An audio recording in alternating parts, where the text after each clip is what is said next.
Welcome back, brilliant minds and beautiful skeptics, to another episode of Chill with Mr. English.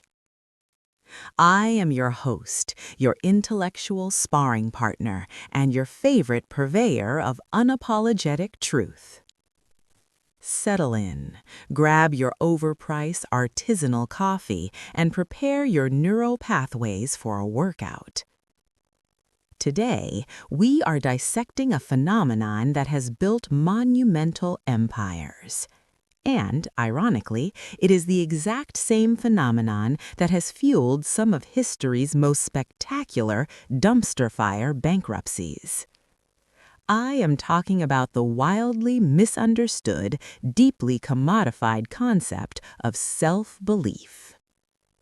Now, let us get one crucial thing perfectly straight before we dive into the deep end. True self-belief is not standing in front of a bathroom mirror at 5 a.m. aggressively chanting that you are an apex predator. Unless you are actually a tiger we somehow learned English, that is not self-belief. That is just early-onset delusion. We currently live in a highly saturated era, heavily polluted by toxic positivity and the fake-it-till-you-make-it gospel. Society desperately wants to sell us the idea that if you just close your eyes and manifest hard enough, the universe will kindly drop a Ferrari into your driveway. But genuine education, neuroscience, and psychology tell us a vastly different, infinitely more fascinating story. Let us begin by looking at the famous Dunning-Kruger effect. It is a cognitive bias where the most aggressively incompetent people overflow with absolute, blinding confidence. Meanwhile, the truly brilliant, highly capable minds are often paralyzed in the corner, suffering from crippling imposter syndrome. Isn't the human brain a fantastic comedian? The people who should logically believe in themselves the most are usually the ones doing it the least. So, how exactly do we bridge this tragic, frustrating gap? How do we harness the actual power of self-belief without transforming into an unbearable narcissist that nobody wants to invite to dinner? It begins with a fundamental, biologically rooted, and slightly uncomfortable realization. You have to accept that your brain was originally wired for survival on the savannah, not for giving TED Talks or launching startups. From an evolutionary standpoint, self-doubt was a highly effective survival mechanism. If a caveman was overly confident about wrestling a bear, he didn't become a thought leader, he became breakfast. So, your modern anxiety is just your ancient brain trying to keep you from getting metaphorically eaten. Once you realize your self-doubt is just an outdated software program trying to protect you, you can stop taking it so seriously. Enter the concept of self-efficacy, coined by the legendary psychologist Albert Bandura. Self-efficacy is not a mystical feeling.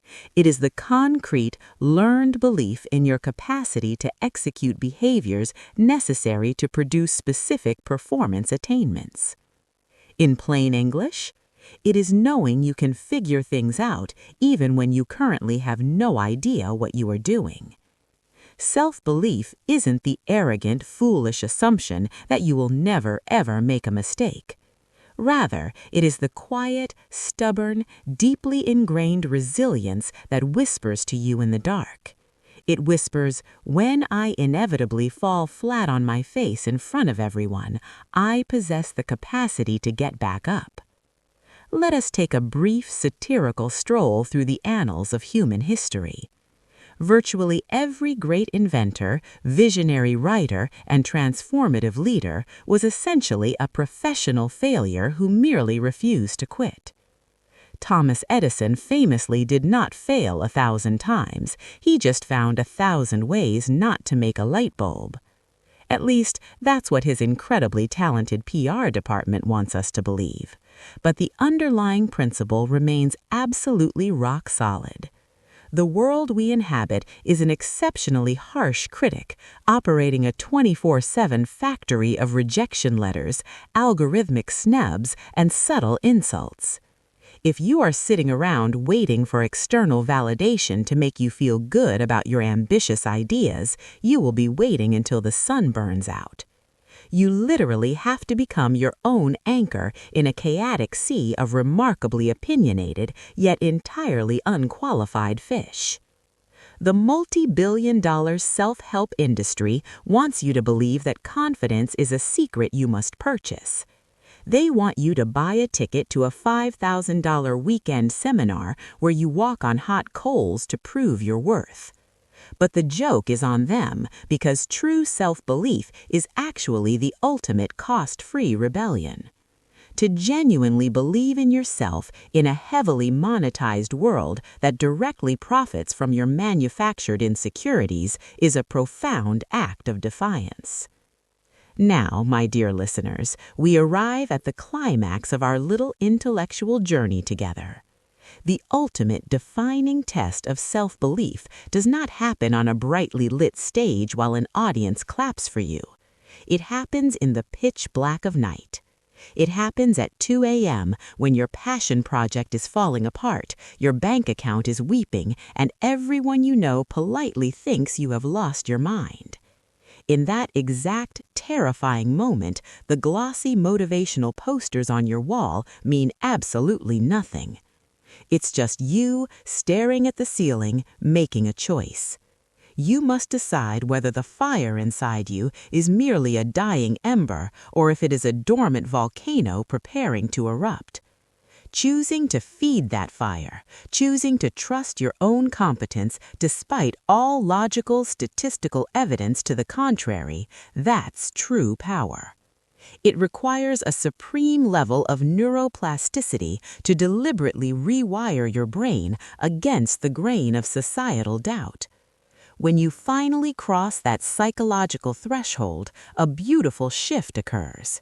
You immediately stop asking the world for permission to simply exist and take up space. You suddenly realize that your inherent value is not dictated by a social media algorithm, a micromanaging boss, or the deeply cynical comment section of life. You step out your front door not as a fragile ego looking for a compliment, but as a grounded, unstoppable force of nature. You embrace the reality that you are a work in progress, a masterpiece under construction, and a beautiful disaster all rolled into one. So, in conclusion, let me offer you some unconventional homework. Throw away the cheap, mass-produced motivational quotes that sound like they were written by a cheerful robot. Instead, cultivate a mind that is razor-sharp enough to intimately know its own flaws, but brave enough to weaponize its strengths. Embrace the glorious, unpredictable mess of your own limitless potential. Stop apologizing for your ambition and stop shrinking yourself to make narrow-minded people feel comfortable. Be the majestic, slightly singed phoenix constantly rising from the ashes of your own self-doubt. And remember, the only person who actually has to live inside your head for the rest of your life is you. You might as well make it a remarkably pleasant, wildly supportive place to reside. Thank you so much for tuning in to this extended session of Chill with Mr. English. I hope your brain feels slightly stretched, properly provoked, and thoroughly entertained.